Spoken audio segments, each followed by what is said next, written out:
L'environnement syndical gabonais est en ébullition. Après le vote référendaire, vu la configuration des enjeux à venir qui se dessinent à l'aube de 2025, dans la sphère sociopolitique et économique du 241 piloté par le général de brigade Brice Clotaire Oligingema, président de la transition depuis le 30 août 2023, après le coup de libération qui fait école en Afrique. C'est dans ce cadre que l'Union des agents des forces de défense et sécurité retraités du Gabon, présidée par Jean-Edgar Moussavo, a fait une sortie le jeudi 19 décembre 2024 devant la base et la presse. Excellences, au nom de membres de l'Union des agents des forces de défense et de sécurité retraités du Gabon, permettez-moi de m'adresser à vous ce jour jeudi 19 décembre 2024. Excellences, le 30 août 2023 a été l'occasion pour le Gabon d'entrer dans une nouvelle ère en vue de réformer toutes les institutions et se projeter pour un Gabon meilleur, dynamique et moderne. Cette vision du CTRI nous donne aujourd'hui l'occasion, à notre qualité d'agents de forces de défense et de sécurité retraités du Gabon, de nous constituer en association et de nous mettre à votre disposition.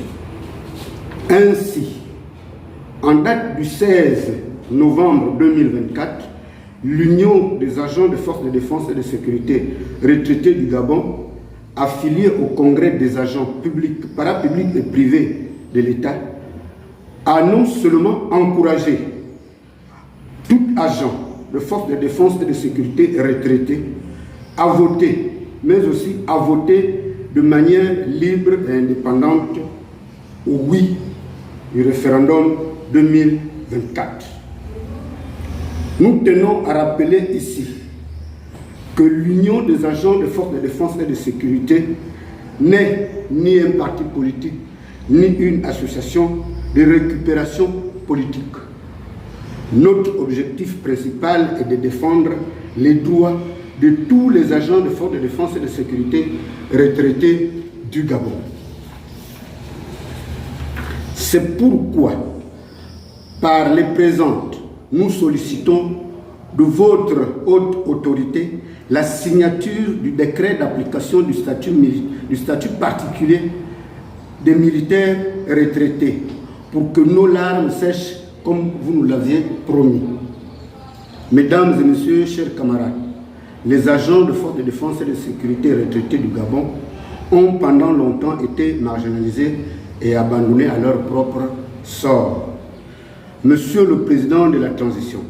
Président de la République, chef de l'État, chef suprême de forces de défense et de sécurité, un agent de l'Union des agents de forces de défense et de sécurité est un citoyen qui a risqué sa vie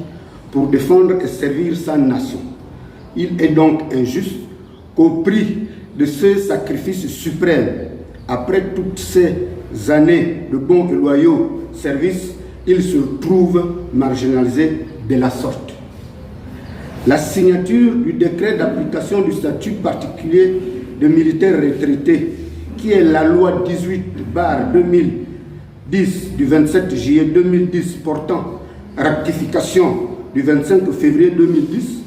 portant statut particulier des militaires, ensemble les textes modificatifs subséquents. Mesdames et messieurs, chers camarades, quant aux membres du CTRI, souvenez-vous de nombreuses difficultés que nous avions surmontées ensemble ces dernières décennies, afin de préserver l'équilibre social quand nous étions sous le drapeau. Au nom de tous les agents de forces de défense et de sécurité retraités du Gabon, honneur et fidélité à la patrie, je vous remercie. Nous déduisons que cette sortie avait pour charpente attirer l'attention du chef suprême des armées sur le statut particulier,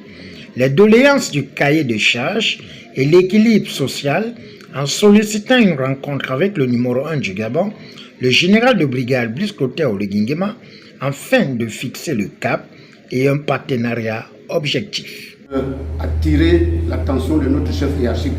parce que si nous ne profitons pas là pendant qu'il est aux commandes. Je ne pense pas que c'est quelqu'un d'autre qui viendrait d'ailleurs pour venir nous signer le décret d'application du statut particulier de militaire que nous revendiquons au jour d'aujourd'hui.